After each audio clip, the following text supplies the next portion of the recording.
Hey everyone, welcome to the Matt Report. This is the show where we talk to real WordPress entrepreneurs or entrepreneurs in general, all walks of life, the designers, developers, marketers, bloggers, podcasters, anyone who's making a living using WordPress or has touched WordPress to make a living before. We will interview them to get their side of the story, help us with our own day-to-day operations of our business. MattReport.com, MattReport.com/subscribe if you want to join the newsletter to learn about all of these awesome shows. Today I'm joined by Brent Weaver of Ugurus. Brent, how are you? Doing well. Thanks for coming on to the show. Give folks a 2-minute pitch, elevator pitch of what you do and who you are. Yeah, for sure. So my name is Brent Weaver. I'm currently the CEO and co-founder of a website called Ugurus.com. Our whole premise is to help web professionals become more profitable. My background, I actually started in 1999, founded a company called Hot Press Web. That was our web and digital agency. Grew that for about, 13, 14 years. Really successful company. Kind of outgrew my desire to continue to run the service professional business in the web agency and decided to sell that last year. Kind of stumbled upon a higher calling, if you will, to help other web professionals to become more profitable. So that's kind of where I'm at today. We are very close to launching our very first product for Ugurus and just having a good time. Awesome. So 12, 13 years running a business. And you kind of say you outgrew the desire. Let's talk about that a little bit. Was it just the client services relationship stuff that got to you, or was it just, hey, I need to move on to something else? I think I always really enjoyed the client services business.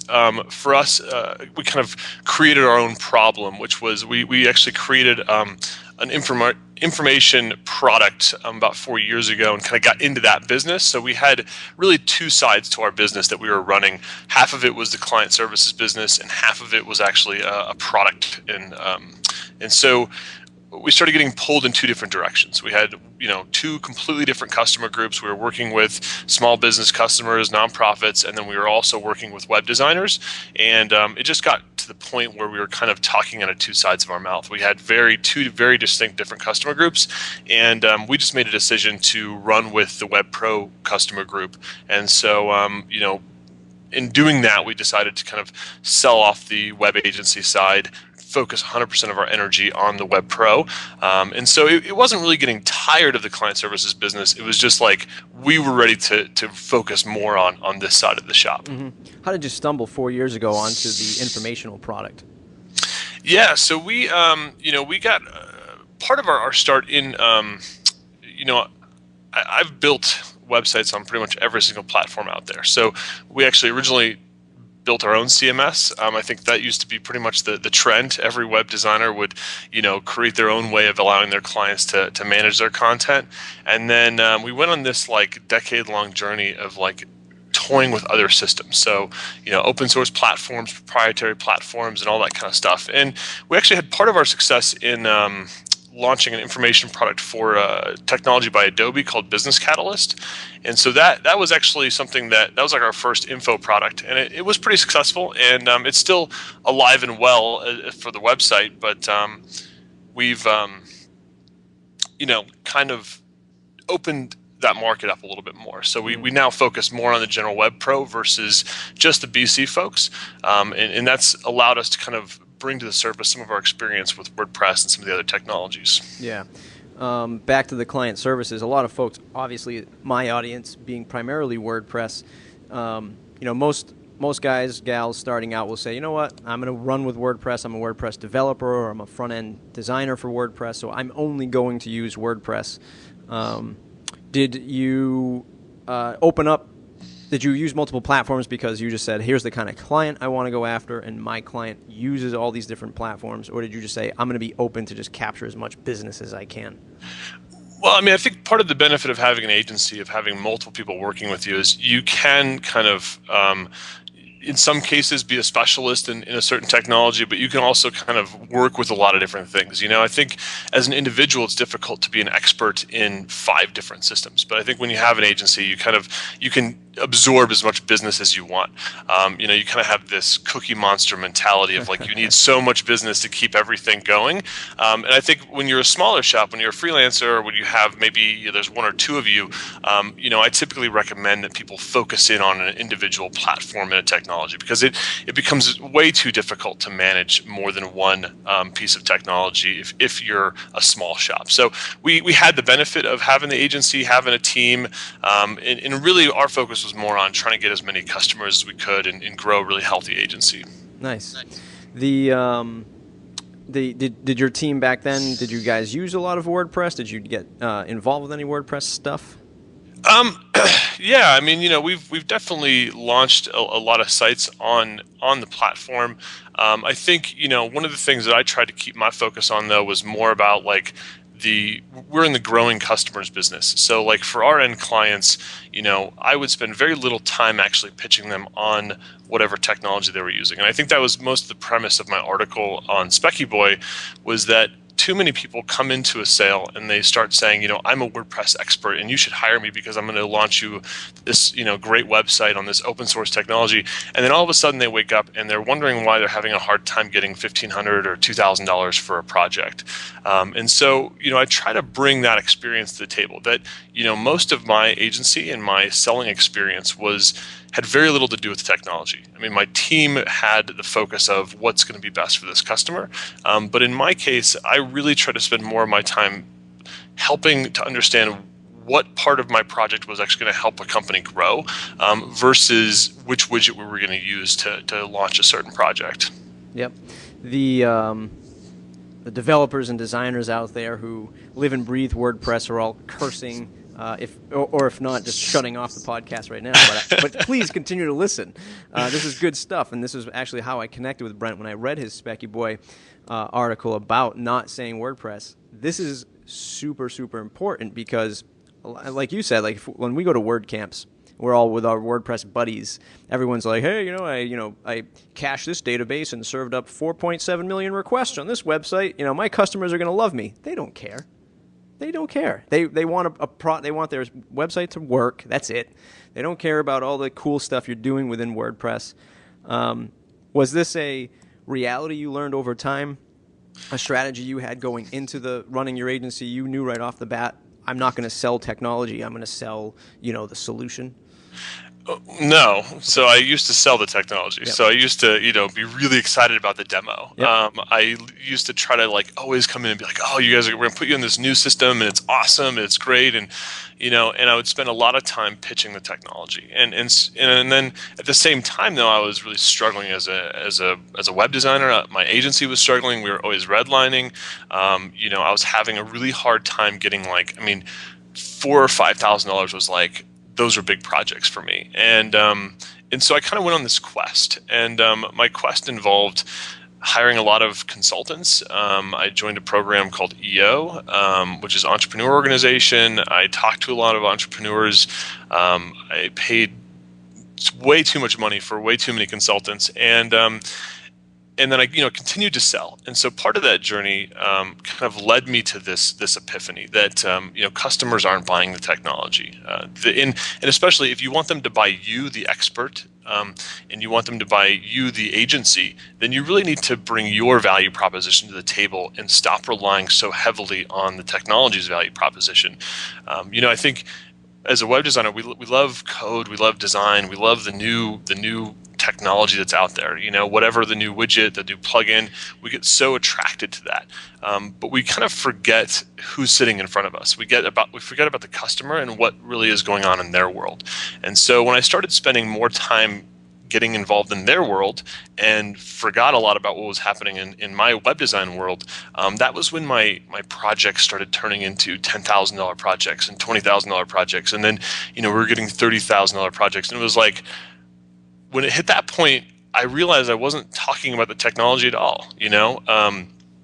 One of our big customers in Denver was Breckenridge Brewery. I'm not sure if you're familiar with them, but they're a Colorado craft brew company, and they're growing like crazy. And I went into their office and we got a tour of the brewery. They told me about their whole manufacturing process, and we're going around and learning about their barrel aging process and all this stuff. And where they're currently marketing, how they're getting their customers, where they expect their brand is moving next, how they plan to grow. I mean, we spent our entire time learning about their business, and then it was kind of like they just said, Brent, we want you to solve this problem for us, and we don't really care what you're going to use to solve that problem. And that's where the $30,000 projects come from. They don't come from going in and telling a client that you're going to work on a free WordPress theme, on a free open source system, on a $3.99 GoDaddy hosting account. I mean, that's where people have the biggest problem with building value, is they lead with too much of that stuff, and they forget to spend time with the customer and build value. Yeah,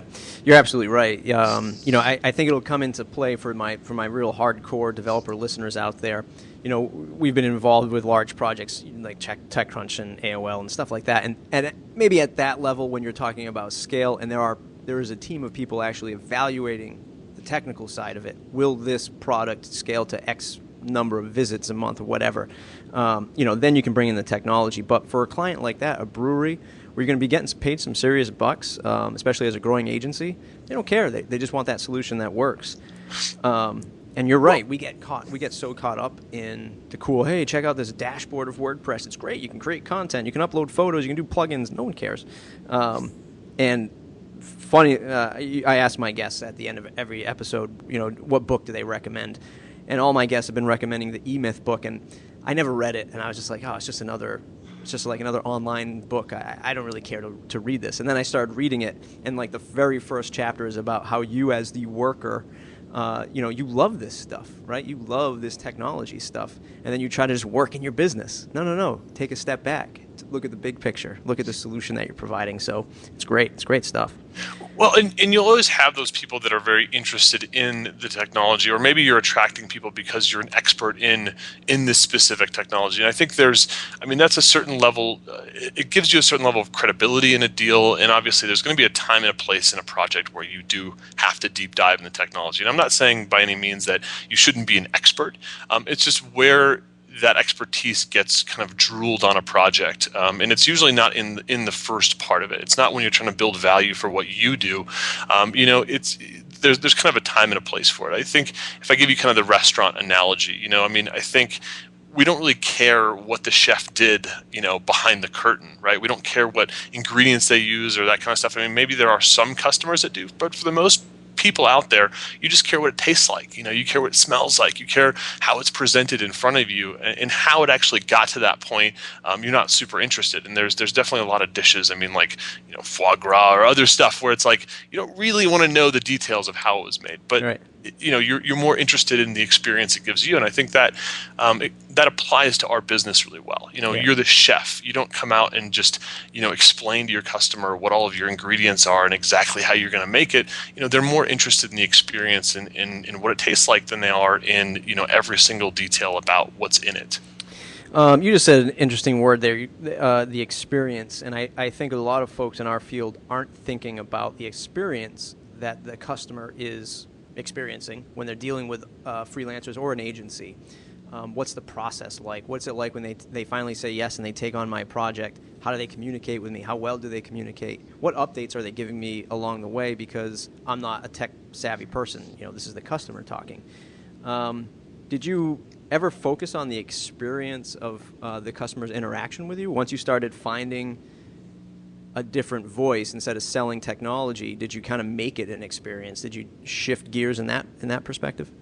Absolutely. I mean, I think I would spend a lot more of my time, especially because my focus was the business development and sales side of our agency.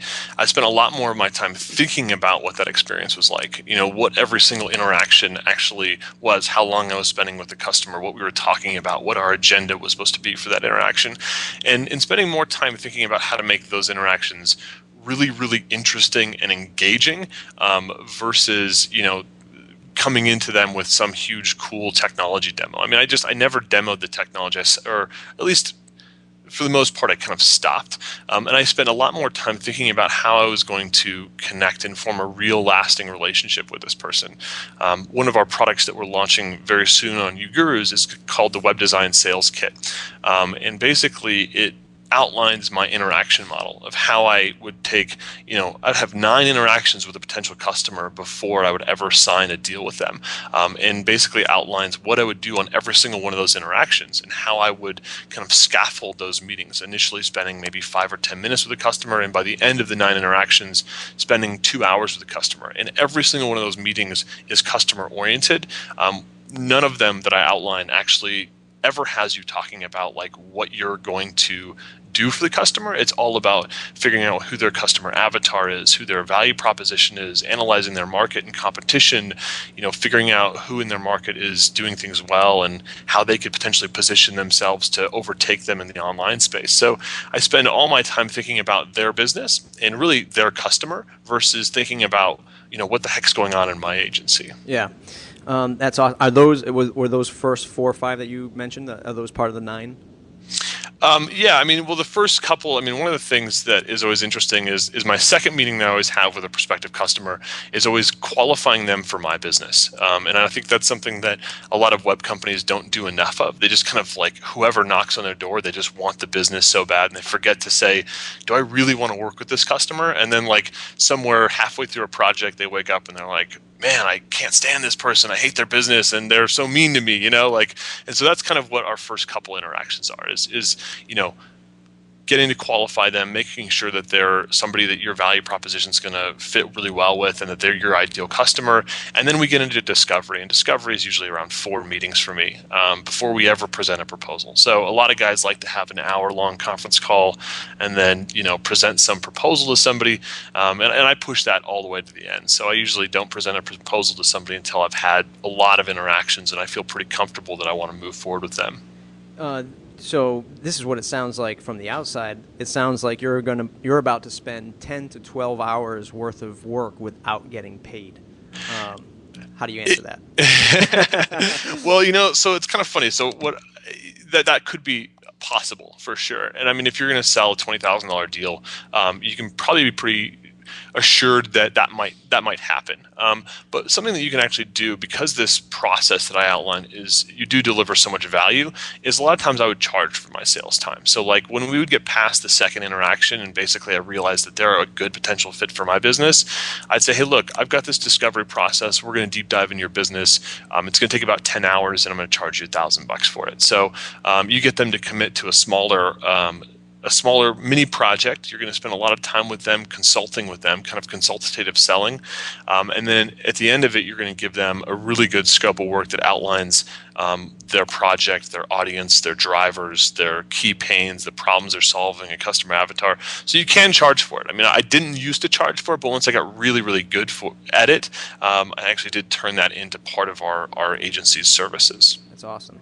The other thing that's so important but so difficult is picking the right business to work with, picking the right client to work with, especially one that's profitable, and not like, when I say profitable, I don't mean that, hey, this company's making millions upon millions. It's Apple, the profit margins are ridiculous. But somebody who is doing well, they're not, they're not doing this, they're struggling on cash flow, and you're going to have to identify that, because in our field, it's like sometimes 30, 60, 90, 120 days, a year worth of work. You are now embarking on this hand-to-hand journey with somebody that, in 6 months, you're saying, okay, you owe me, X amount of dollars now into the project. Any advice to those folks who are, finally hitting the $20,000, $30,000 clients, and how to set up payment structure? Any tips on that? So as far as payment structure in general, I think it depends. If you're working kind of time and materials based, where you're just getting paid by the hour and you're billing a client, whether it's through a retainer or whatever, there's that model.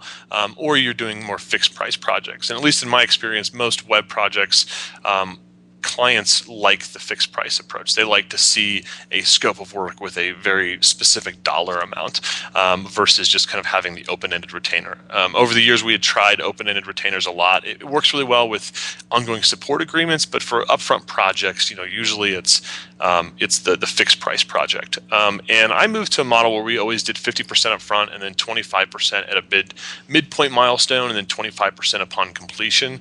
And that came out of, we used to do 50-50, and like sometimes projects would go, initial estimation of schedule would be 3 months and it would turn out to be 5 or 6 months, whether it's contents being delayed or whatever the issue is. And then, you're kind of saving your whole profit for the end of the project, not just profit, but really some of your overhead costs and stuff like that. And so to alleviate that cash flow crunch, I would just kind of create this mid-project milestone of another 25%. So, trying to keep projects obviously on schedule is a huge part about, your cash flow situation remaining sane. But sometimes if you change your billing relationship a little bit, it can alleviate that. Yeah. That's the kind of conversation I enjoy having with folks like you and I, because that's the world that I live, is running the business and running project management, and then it's managing the cash flow and relaying to the customer or to the client. Here's the reality of our business. You're a brewery, so I don't know. You're building product, you're shipping it out, people are buying it, and you've got this constant wheel going. With us, it's just time. That's all we have as our resource, and the overhead of staff and rent and all that stuff, utilities, and our profit comes at the end of the project. So the more you forget to review content, the more you forget to review wireframes, the more you're pushing out my business. But then it's the client always wants that quick, hey, can you fix this tomorrow kind of thing. Yeah. Well, don't forget about us, because we're still waiting to get paid from you. That kind of thing. And there's a couple things I want to say on that. Yep. One is getting paid on time. One of the big things is setting expectations. So a really kind of bad thing I used to do was set bad expectations, or rather that's usually not setting any expectations. You just kind of you're so excited to get that initial check that you just forget to have the conversation with your customer around how billing works moving forward. When you expect to get paid, how you expect to get paid, what your policy is around people when they don't pay you. Having that conversation before you ever sign on the dotted line is hugely important. To say, look, I'm not a collections company. I'm not, hugely wealthy. I don't have just stacks of cash sitting in the bank. I've got to pay my developers. I've got to pay my designers. I've got to keep my lights on. And when I deliver an invoice, I expect that to be paid, on time. If you have a problem with something in that invoice, I expect to hear from you within 24 hours. Otherwise, I expect the check to be in the mail. I don't expect net 30. I don't expect net 45 or net 90 or whatever. I expect you guys to send me a check as soon as I invoice. So setting those expectations, I think, really early on in the process, and having a very serious conversation, because the time to not have that conversation is when your customer thinks that you're okay with net 30 and it's been 45 days, right? Yep. Then at that point, there's emotion in the situation. So you want to have that conversation before you ever even get a project. And that's just part of setting really good expectations. Yep. Do you have a war story you can share about something like that without naming names? I might want to name names. No, some of the problems that we've had is when there's a deliverable, and we believe we've delivered on something, and in the customer's mind they haven't. They don't believe we've delivered on that, and so what they did is they take the invoice and they just put it on their shelf, and they don't talk to us about it, right? And so then we kind of wait for the check. We have an expectation that a check's going to be arriving any day now, and then all of a sudden, we have some bills that start stacking up, and we're thinking that we're going to get this check any day now, and then finally we don't ever have the conversation with the customer until it's net 30 or net 45, and it turns out they had issue with part of our project deliverable, and they didn't view it as done yet. And instead of bringing that up with us, they just didn't pay their invoice. Right. And then all of a sudden, we can't pay our bills, and then it becomes a very emotional situation. Yeah. I probably have too many of those stories. Yeah.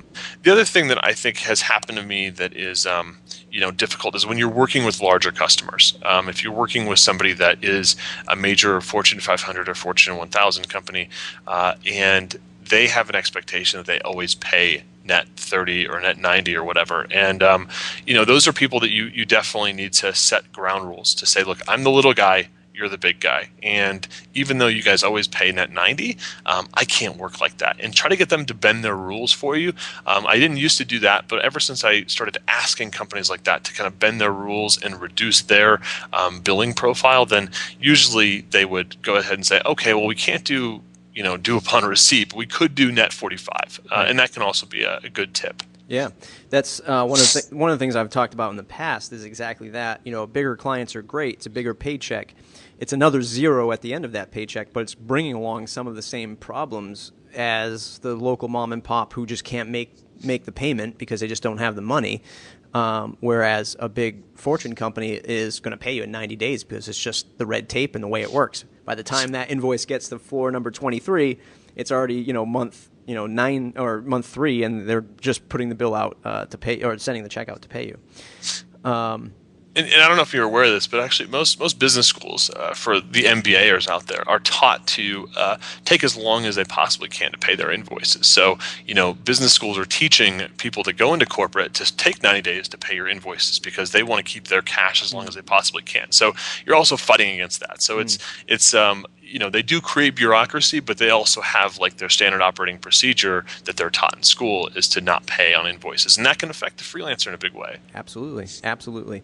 The other thing is setting that expectation so that they don't just, the smaller company just doesn't shelf the invoice and say, well, I'm not really too happy, but I'm not going to have this conversation with them right now because, we don't really know where to begin. So we're just not going to pay this because we don't see this as completed. Look, there's 150 channels I don't watch on Comcast, but I don't just say, I'm not happy this month, not going to pay my Comcast bill, see what happens. I really didn't like what was on, HBO 4 Spanish channel. It didn't matter. So yeah, setting that expectation and making sure that we're all on the same page. Definitely.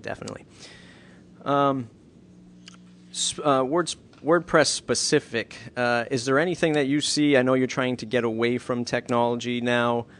Is there anything shining that you see in WordPress that you think they could do a little bit better or have been doing really well in the last year or so?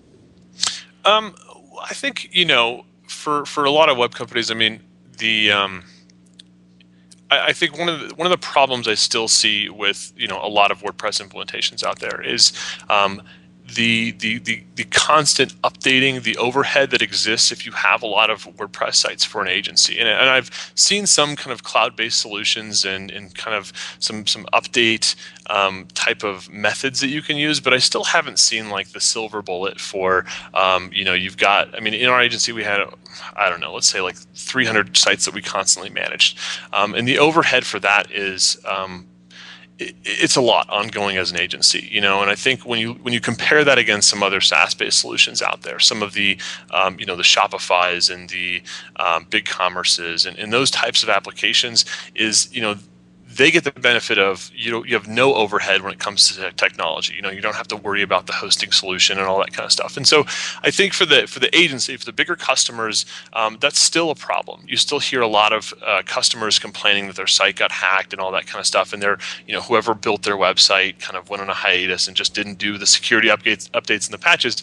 And so I think that is still a big problem in the open source space. I'm still looking for the silver bullet for that. I'm not sure if you have more experience with that, but in my experience, I've seen a lot of customers get burned in that space, and I'd love to see something a little bit more unified from the community on how to solve that problem.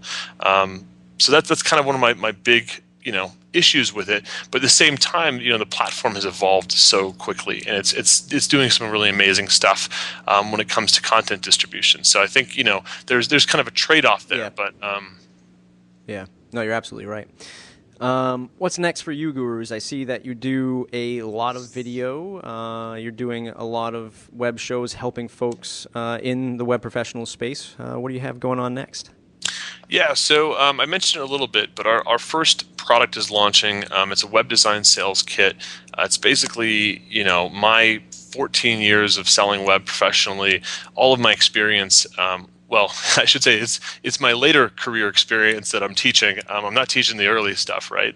All of the mistakes that I made, the trials and the errors that I kind of went through. I'm not really teaching that. I'm teaching my process that I was really, that was really fine tuned, and I was selling a lot of deals. So I'm teaching that over, I don't know, it's probably a 6 or 7 hour course, along with a ton of other resources that I use, like pricing calculators, proposal templates, presentation tools that I use to help build value, customer avatar worksheets, and all that kind of stuff. So everything that I used in that 10 hours of sales process, we're basically going to, provide as a product, so somebody can come in and swipe their credit card and purchase that. So that's going to be our first product, and then we've got about 15 other areas of a web practice that we're going to be looking at over the next 12 months. So I'm not quite ready to talk about any of that stuff yet, but the sales kit's going to be the first thing that comes out, and of course we're actually also always going to be doing a lot of blogging, a lot of video blogging, open to questions from the community. I've got a Q&A Thursday video that we've been putting together, and that's all based on customer inquiries and feedback that we get. And then we basically answer a question every week and put some work into providing some good insight on that. That's awesome. Yeah, I mean, the level of quality that you're doing with video looks great. Obviously, your setup looks great now. Are you renting out do you have a studio space set up? How does that work? How does it look at the office? Yeah, so we actually converted. We're still in the same space we were with our web agency. So we actually have been able to keep a good deal of our team from our agency business for what we're doing now. And so we actually converted our conference room area where we used to meet with clients, basically converted that into a video studio. So now we're not doing a whole lot of meeting one-on-one with people.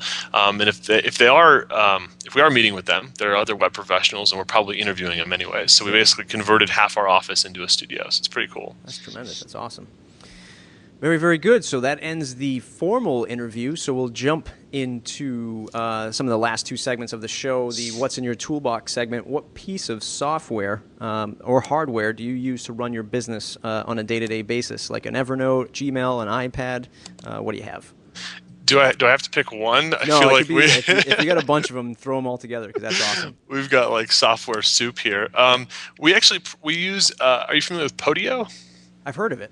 All right, so Podio is our project management suite, basically. We used Basecamp for years. I love the 37 Signals products and stuff like that, but Podio is pretty nifty because it's highly customizable. So we can basically create our own kind of databases within Podio. So we manage all of our content publishing and our contributor network through Podio. We manage basically all of our operations in Podio. And then other than that, it's Google Apps to manage all of our communications and documents and stuff like that.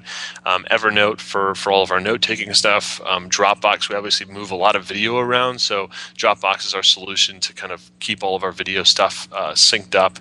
I'm trying to think. I'm trying to see what else is on my taskbar.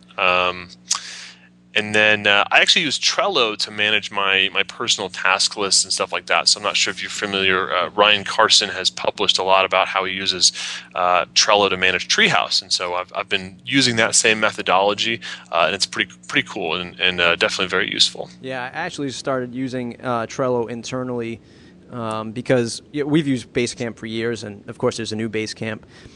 I just find that the clients still don't use it. They'll log in for that first time, and it's just like you said. It's instead of selling, the solution, we used to have like training classes, and then they're like, boy, what is this Basecamp all about? And then they're confusing Basecamp dashboard with WordPress dashboard. Forget it. Just stick to email. We'll use it internally. Even some of the more savvy ones, they would use it, they would post to it, but they wouldn't look at the calendar, the to-do list. I mean, they're busy running their business. Yeah, I mean, a couple quick tips on that. For getting clients to adopt the project management software, which I think is, you kind of have to get them to use something, right? Because sometimes managing a project over email, if you have like 10 or 12 people that are in a project, it becomes a little bit too overwhelming. So, doing some upfront training with them on Basecamp, having them primarily use Basecamp in their email box. So you use Basecamp, but you let them leverage the email functionality where they're replying to notes and stuff like that to keep stuff organized. And the other one is to have a weekly standing meeting with your customer, where you basically every week you sit down with them for an hour, and it's always the same time, same place, and you have Basecamp in front of them. So even though they're primarily using email, you still show them the project management suite on a weekly basis, so they know that, hey, look, if I ever was wondering what's going on with my project, I could log in and see this thing that they're showing me. But knowing that they're probably only going to use email is always a good rule of thumb. Yeah. That's awesome. Let's jump into the lightning round, ask you a series of quick questions, and you'll have a series of quick answers. The one plugin you cannot live without. Might not have an answer for this one. There's a guy that, I'm just going to say the most recent plugin that I was using. There's a guy created a plugin called WP Preset that's actually allowed us to save a little bit of time in creating new WordPress implementations. They're super new, but basically what their plugin does is it allows you to preload all of your settings that you have from a WordPress.org implementation in about one click. So it saves about 200 clicks on the install. These guys are super new. They're just getting their product off the ground, but I had a chance to use it, and it's pretty nifty just because if you're trying to create a lot of websites quickly, it can save a huge amount of time on your projects. Nice, very nice. A favorite WordPress or business book? Oh man, I mean, I've got tons of business books that I could recommend. The most recent one that I'm actually reading, though, is the book by the Google guys, The New Digital Age, and it's been totally enthralling. So I think if anybody that's working on the internet and has anything to do with the web, I would highly recommend this book. It's not going to be that business like teaching you tactics book, but it's really, really inspiring so far. It just was released last week, and it talks about how the web is changing everything, and more than we actually know. I mean, it gets into the revolutions that the web has started, and how Twitter had a hand in all the Arab Spring stuff. I mean, they get into kind of what the next level of technology is. And I think anybody that's building on the web, we get, again, so focused on this little narrow space of what our technology is doing, but we don't really look at the big picture of what's kind of happening in the world around us and how the web and the internet's playing a huge part in that. So I definitely recommend that. I mean, if you're at all interested in kind of expanding your mind, that New Digital Age is definitely a good read. Awesome. A quote you live or run your business by? A quote that I'm going to have to go with Woody Allen on that one. 80% of life is showing up. I think something that I've learned is that you show up for the conferences, you show up for the client meetings when things seem too big for you and you feel a little bit uncomfortable about them. You keep showing up. If you're interested in building an app or you're interested in pursuing a certain client, show up for it. Seek them out on LinkedIn, or spend 2 hours a night trying to work on that side project app that you're doing. When you have these ideas, if you actually start to actually invest in them and build on them, you're going to be 80% of the way there if you just do it. And stop thinking so much about what's going to potentially happen as a result. Yeah, you're absolutely right. Before you send that first email, that first step out of the door, you already have your internal self saying, "No, don't do it. Don't do it. Don't be a pansy. Sit back and just enjoy watching Game of Thrones and don't really pursue your dreams." Yeah, we are our own worst critics, and we have to make sure that critic doesn't stand in front of us from actually accomplishing what we want. Yep. The best business or career advice you ever received? The best business or career advice. I think probably one of the things that I always probably recommend, especially for early stage companies, is to kind of divide and conquer. When our agency was really struggling, one of the problems was that I was spending a lot of my time doing sales. I was doing project management. I was doing support. I was doing design, and one of my mentors was like, you need to use some of the other people in your company or your subcontractor network to start taking on some of these roles if you ever plan to grow. If you're doing everything and you're not delegating stuff out, you're never going to be able to grow a really successful business. And that's really what I wanted to do. I wanted to build a company. And so he kind of convinced me to start dividing and conquering. Find people that are really great at what they do, and then spend more time doing what I'm really good at, versus trying to do everything and have control of everything. And I think that was probably the biggest pivot in our career history, where like that year alone we ended up doubling our revenue, and the following year we doubled our revenue. And it was like I started spending more and more of my time selling, which was what I was really good at, and less of my time kind of in the weeds and stuff like that. So if you have the ability to kind of divide and conquer, and really figure out what you're good at, then you've got much better chance of growing something successful. Yeah, I agree. I absolutely agree. The longest a client project has taken? Oh man, that would be still an open project. Wow. Started it in, I believe, 2007. No, Wow. maybe 2008. Yeah, 2008.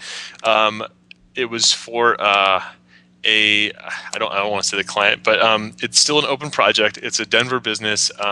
Luckily, the client actually paid us 100% up front, and they just could never get their content together. And it was just like, it's so tragic. Like the opportunity cost of them not having their online store online has just been like, I mean, they've lost like millions of dollars. They just couldn't get their inventory together. We would constantly, like, I would even volunteer to come down to their business and like do the content entry themselves, because I was just like so depressed that this thing just kept going on. And the business owner, like, she just could never like figure out how to like either trust us or delegate a task. I mean, she could never just figure out how to bring her business online. And it's one of those that I've kind of just shoveled it under the rug as being abandoned, but it's pretty tragic. So I have to say my longest ongoing project, the clock is still ticking. Wow. 5 years, like 5 years and going right now. That definitely takes the cake. The longest standing before you was 2 years. So 2 years. We've got definitely a couple projects Yeah. that definitely went 2 years, but the 5 years and still counting is definitely the one that's doesn't keep me up at night anymore. But about every month or so, I usually send her an email and I'm like, hey, I'm still here. Yeah, you just got like an autoresponder going out every month. That's awesome. You totally crushed that one. If you had to switch to another CMS, what would it be? Or in your case, what's your favorite CMS that you've worked with so far? Favorite CMS that I've worked with? It's interesting. I mean, obviously there's the big players out there, but I'm always interested in kind of, some of the newer stuff, the smaller stuff that's out there. I know it's not a very huge CMS, but I've spent a little bit of time creating or growing a Tumblr audience. And so Tumblr is actually very interesting because it's so simple. Right? It's a very simple, just like blogging platform, and it has a lot of different ways to publish content, both on like email and apps and like all this other stuff. And they're growing insanely fast. And for how simple of a content management system it is, I mean, obviously, if you're building website projects for customers, like you're going to have a hard time leveraging Tumblr. But I think some of the functionality that they have built in has definitely intrigued me, just because they make it so easy to publish content on an ongoing basis. And they almost kind of have decluttered it. They don't give you a lot of power, and that helps people stay focused on the content. But I think, other than that, I think some of the e-commerce storefronts that are out there, I mean, Shopify is killing it these days. BigCommerce is killing it these days. I'm interested to see kind of how the SaaS proprietary and the open source systems kind of battle it out. I mean, I don't know if there's really a battle. It's really different types of technology for different things. But it'll be interesting to see which of those kind of, if one overtakes the other. And that's been a fascinating conflict for the life of my agency career. Yeah, I agree. Who should I interview next? Who should you interview next? I just had a fascinating interview actually with Andrew Wilkinson of Meta Lab. I'm not sure if you're familiar with them. They do a lot of work for like TED and Google and some of the big names, and it was truly fascinating. I'm not sure if he's taken a lot of interviews, but I somehow luckily got an interview with him, and he was like super fascinating, just about his thoughts on design and how he built this company basically out of his basement. Now they're a 50-person like super company that are doing amazing design stuff for a lot of people. So Andrew Wilkinson is definitely a good possibility if you can. Tremendous. What's the one question that I didn't ask you that I should have?